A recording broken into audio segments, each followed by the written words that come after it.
देखिए, बात हम करेंगे अवाम के मफाद की, लेकिन बिलखुसूस हम बात करेंगे कि अवाम की ज़िंदगी को आसान किया जाए।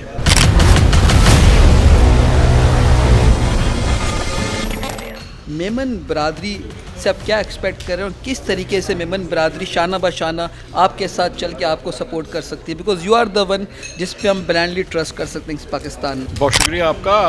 मेमन बरादरी का मैं हिस्सा हूँ, तो मैं ये समझता हूँ कि थोड़ा सा बरादरी का हक है मेरा, लेकिन मेमन बरादरी बहुत सारे शोबा जात ज़िंदगी के अंदर बहुत आगे पाकिस्तान में है अल्हम्दुलिल्लाह।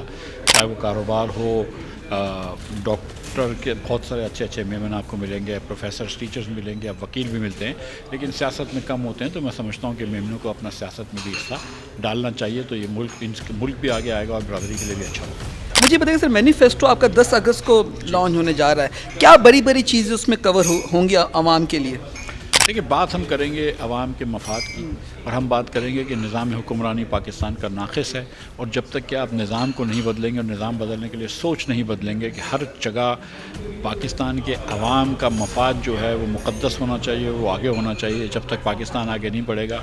एक ज़माने में हम हिंदुस्तान, बांग्लादेश, श्रीलंका से आगे थे, अब बहुत पीछे रह गए, हम फिर इंशाल्लाह आगे लेके जाएंगे। तो एक हमने ये बात करनी है इंशाल्लाह ताला अपने मैनिफेस्टो में, और दूसरा ये कि हम बात करेंगे प्राइवेटाइजेशन की, हुकूमत के फुटप्रिंट को छोटा करने की, लेकिन बिलखुसूस हम बात करेंगे कि अवाम की ज़िंदगी को आसान किया जाए। इकोनॉमिकली पाकिस्तान को स्ट्रॉन्ग बनाए, हम पॉलिटिकली स्ट्रॉन्ग बनाएं, और बैद नहीं है अल्लाह हमें वो दिन दिखाए कि हम इस अवाम पाकिस्तान पार्टी के बैनर तले एक खुशहाल पाकिस्तानी ज़िंदगी का जो तस्वुर है उसे पाए तकमील तक पहुंचा सके। बहुत शुक्रिया।